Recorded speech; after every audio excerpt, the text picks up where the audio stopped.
अस्सलाम वालेकुम। आज के इस लेक्चर के अंदर हम ह्यूमरल इम्यूनिटी को डिस्कस करेंगे। लास्ट लेक्चर के अंदर हमने सेल मीडिएटेड इम्यूनिटी को डिस्कस किया था, जिसमें हमने देखा था कुछ सेल्स होते हैं जिन्हें टी सेल्स कहा जाता है, वो अगेंस्ट द पैथोजेंस काम करते हैं। और सेल मीडिएटेड इम्यूनिटी हमने ये भी देखा था कि most of the time virally infected cells and cancerous cells को किल करती है।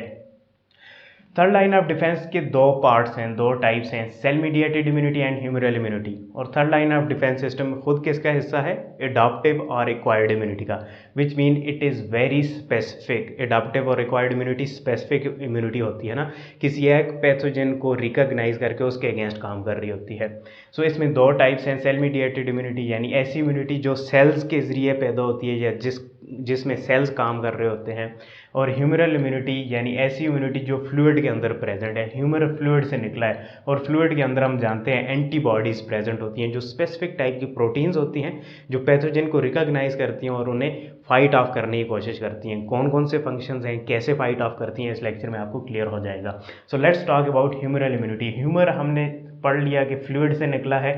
फ्लूइड यानी ब्लड के जो प्लाज्मा होता है वो फ्लूइड होता है। सो प्लाज्मा के अंदर आपको एंटीबॉडीज़ मिलेंगी। सो प्लाज्मा के अंदर जो इम्यूनिटी प्रेजेंट है उसे हम ह्यूमरल इम्यूनिटी कहेंगे। और उसके अंदर कौन सी इम्यूनिटी प्रेजेंट है? एंटीबॉडीज़ प्रेजेंट है।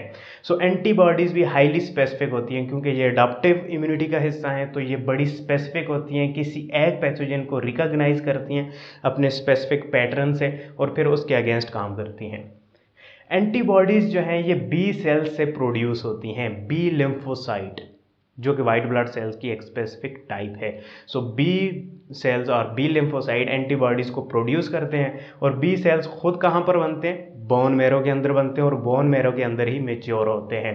सो बी सेल्स का काम क्या है? एंटीबॉडीज़ की प्रोडक्शन करना।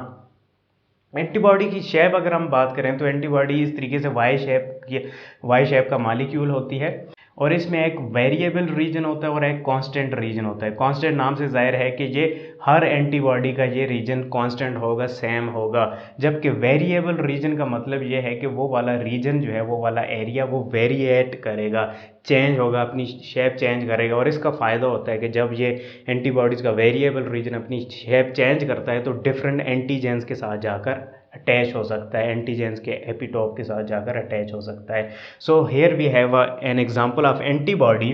ये वाला जो रीजन है इसे हम कांस्टेंट रीजन कहते हैं। सो इसे मैं इस तरीके से ब्लू कलर में ड्रा कर देता हूँ। रेड के नीचे नीचे ये वाला जो रीजन है ये क्या है? ये कांस्टेंट रीजन है, यानी ये चेंज नहीं होता। ये रेड कलर के अंदर जो मैंने रीजन ड्रा कर रखा है ये वेरिएबल रीजन होता है, यानी इसके जो ऊपर वाले पैटर्न्स हैं वो चेंज होते रहते हैं ताकि डिफरेंट टाइप के एंटीजेंस के साथ अटैच हो सकें। सो इसका जो टॉप पोर्शन है वो एंटीजन बाइंडिंग साइट होती है, जहाँ पर आकर एंटीजन अटैच होता है। पैथोजन का स्पेसिफिक कोई रीजन होता है, पार्ट होता है, जिसे हम एंटीजन बोलते हैं, और उसकी अपनी एक स्पेसिफिक पैटर्न होता है, स्पेसिफिक स्ट्रक्चर होती है, जिसके साथ जाकर एंटीबॉडीज़ अटैच हो जाती हैं। सो ये वाला जो रीजन है ये एंटीजन बाइंडिंग साइट इसे हम कह सकते हैं। ये दोनों साइट पर एंटीबॉडी के प्रेजेंट होता है। सो एक एंटीबॉडी दो पैथोजन के साथ अटैच हो सकता है at one time. So here we have variable region and here we have constant region. Antibodies कहाँ पर प्रेजेंट होती हैं? बी सेल्स के ऊपर प्रेजेंट होती हैं। ओके, सो एंटीबॉडीज़ प्रोड्यूस कैसे होती हैं ये हम देख लेते हैं। हमने लास्ट लेक्चर के अंदर देखा था टी सेल्स होते हैं जिनमें स्पेसिफिक टाइप होती है टी हेल्पर सेल, जिनका काम क्या होता है? सिग्नल सेंड करना, दूसरे सेल्स को एक्टिवेट करना। सो टी हेल्पर सेल्स क्या करते हैं? जैसे ही कोई पैथोजन आता है उसे रिकॉग्नाइज करते हैं मैक्रोफेजेस से सिग्नल लेकर, और रिकॉग्नाइज करने के बाद दूसरे सेल्स को सिग्नल भेजते हैं कि ये पैथोजन आ चुका है, इसके अगेंस्ट काम करो। So T helper cells B cells को सिग्नल सेंड करते हैं कि पैथोजन आ चुका है। अब बी सेल्स की सरफेस के ऊपर ऑटोमेटिकली एंटीबॉडीज़ प्रेजेंट होते हैं, डिफरेंट टाइप के एंटीबॉडीज़, और मिलियंस ऑफ बी सेल्स होते हैं, उनके ऊपर डिफरेंट एंटीबॉडीज़ प्रेजेंट होते हैं। सो बी सेल्स को जैसे ही सिग्नल जाता है तो बी सेल उस एंटीजन को ढूंढना शुरू कर देते हैं। सो एडाप्टिव और एक्वायर्ड इम्यूनिटी इसीलिए हम बोलते हैं कि थोड़ा टाइम लगता है इसे डेवलप होने में। इसी वजह से लगता है, एक तो फर्स्ट और सेकंड लाइन ऑफ डिफेंस के बाद आती है ये, जब वो काम करके थक चुके होते हैं तब ये काम करती है। और सेकंडली इसे ढूंढने में टाइम लगता है, एंटीजन को स्पेसिफाई करने में टाइम लगता है। सो बी सेल्स घूमते हैं और एंटीजन को ढूंढते हैं। जैसे ही कोई ऐसा बी सेल जिसके ऊपर एंटीबॉडी का स्पेसिफिक पैटर्न एंटीजन के साथ अटैच हो सकता है, वो वाला बी सेल्स हो सकता है मिलियंस में से कोई 2 सेल या 1 सेल को वो एंटीजन फिट आ जाए, तो ये एक्टिवेट हो जाता है। जैसे एंटीजन उस एंटीबॉडी के साथ फिट आ जाता है तो वो बी सेल क्या होता है, एक्टिवेट हो जाता है। बी सेल एक्टिवेट होने के बाद मल्टीप्लाई करना शुरू करता है, यानी अपनी कॉपीज़ बनाता है।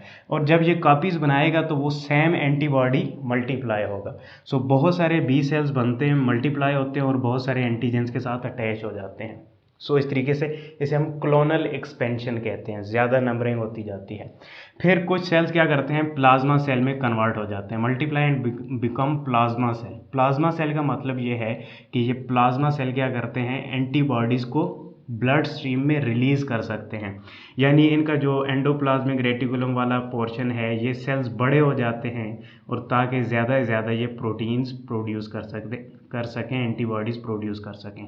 सो यहाँ पर एंटीबॉडीज़ की सिंथेसिस शुरू हो जाती है और वो एंटीबॉडीज़ ब्लड स्ट्रीम में रिलीज़ होना शुरू हो जाती हैं। सो प्लाज्मा सेल का फंक्शन क्या होता है, एंटीबॉडीज़ ज़्यादा से ज़्यादा प्रोड्यूस करना और उन एंटीबॉडीज़ को अपने पास से डिटैच करके ब्लड स्ट्रीम के अंदर भेजना। So it synthesize antibodies and release them into the blood stream. So यहाँ पर एंटीबॉडीज़ ब्लड स्ट्रीम में रिलीज़ हो चुकी हैं।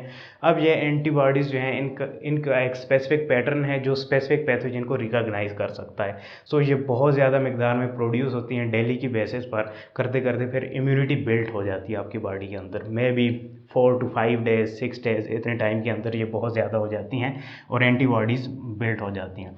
इसके अलावा कुछ बी सेल्स क्या करते हैं, वो मेमोरी सेल्स भी बन जाते हैं और ये बहुत ज़रूरी है, क्योंकि मेमोरी सेल्स बनने का मतलब ये है कि नेक्स्ट टाइम जैसे ही वो पैथोजन एंटर होगा, अब इसे इन सब प्रोसेसेस से गुजरना नहीं पड़ेगा। अब ये मेमोरी सेल ऑटोमेटिकली एक्टिवेटेड घूम रहे हैं। जैसे ही वो पैथोजन दोबारा आएगा, एकदम से ये एक्टिवेट होकर एकदम से एंटीबॉडीज़ बनी होंगी और एंटीबॉडीज़ भी जो हैं वो ब्लड स्ट्रीम के अंदर एक्टिवेटेड फॉर्म में प्रेजेंट पड़ी रहती हैं काफ़ी अरसे तक।